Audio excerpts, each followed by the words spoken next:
Oui, coucou. Je voulais juste revenir un petit peu sur la vidéo de hier que j'ai faite parce que, comme vous avez été nombreux à me le préciser, mon micro ne fonctionnait pas très bien. Je ne sais pas trop pourquoi, les aléas de la technologie. Alors, je vais juste revenir un petit peu vite sur les points en fait qui me semblent être essentiels et qui ont été mes propos abordés hier. Et aussi rajouter quelque chose qui m'avait été transmis de la part de Vera, qui avait été tellement important. C'est que j'étais complètement prise dans l'espace de mes émotions. Et Vera me dit, maman, fais tourner les vents. Et en fait, ce qu'elle entend par là, c'est que s'il y a des vents de tempête qui soufflent sur moi, elle me dit, c'est à toi, en fait, de les faire basculer, de les faire tourner. En me disant, tu es dans la capacité de faire ça.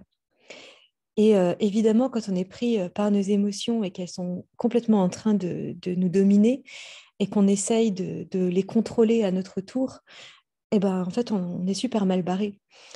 Et je voulais vous faire part de ce que j'avais pigé à la hauteur qui est la mienne, tout en me faisant prendre dans l'espace émotionnel encore bien des fois, mais en essayant de faire tourner les vents, comme dit Vera, avec un peu plus de méthodologie, on va dire, et de facilité.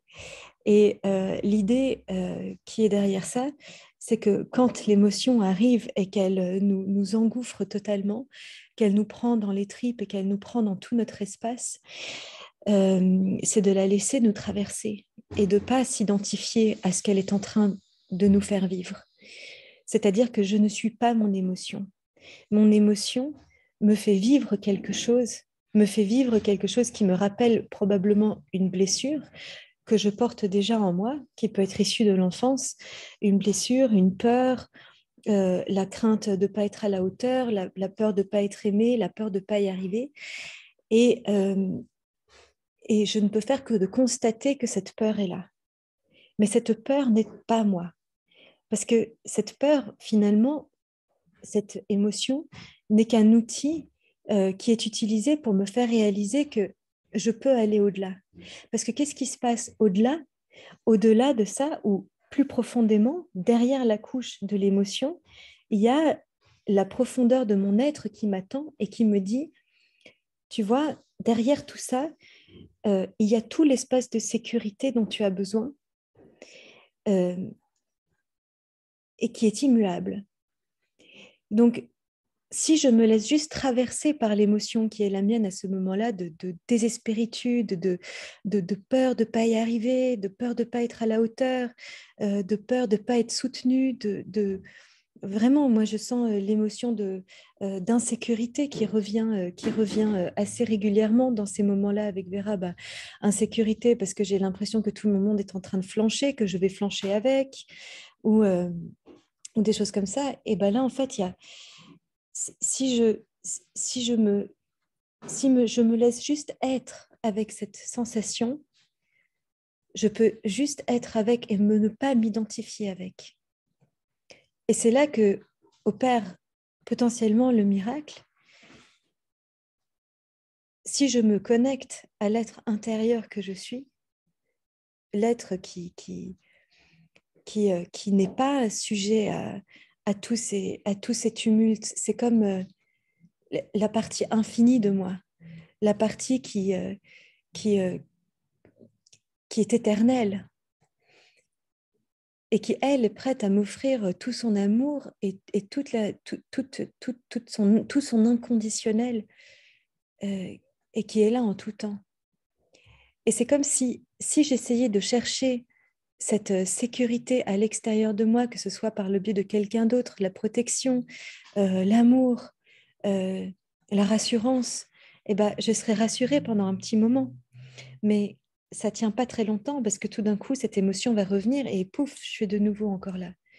Mais si j'arrive à aller chercher cette sécurité à l'intérieur de moi, c'est une source qui est intarissable et vers laquelle je peux revenir en tout temps. Et c'était ça que je voulais dire dans cette vidéo. et qu'à partir de ce moment-là, je peux faire tourner les vents. Je peux choisir de m'identifier à autre chose qu'à l'outil que mon être intérieur utilise pour me faire revenir à lui et pour me dire que tu n'es pas que la personne Charlotte qui est en train de vivre une émotion en ce moment, tu es aussi l'être éternel qui est en train de se manifester à travers toi. Et si j'arrive à être et à vivre au travers de cet être éternel qui est vivant en moi, en tout temps, dans ma matière, dans ma chair et dans mon incarnation, et bien là, j'ai tout gagné. Et mon vœu, c'est de tous les jours vivre un peu plus proche au travers de l'être éternel qui est à l'intérieur de moi et qui me guide, qui me soutient, qui me nourrit. Qui me nourrit parce que cette source-là, elle ne peut pas se vider. Elle est connectée à tout ce qui est. Elle est vraiment intarissable. Voilà. Donc évidemment, ça fait partie de croyances qu'on peut avoir ou de foi. Et moi, je l'ai cette foi. J'ai cette foi parce que c'est elle qui m'a amenée toujours plus proche de Vera et toujours plus proche de la connexion que j'ai avec elle et qui a aussi pu amener Vera à devenir de plus en plus qui elle est et qui a permis à Vera de me rendre de plus en plus moi aussi qui je suis. Alors voilà pour ce petit récapitulatif. Il n'y a pas le lac Léman en arrière-fond, mais je pense que le propos est là. Merci de m'avoir écouté et je vous dis à bientôt.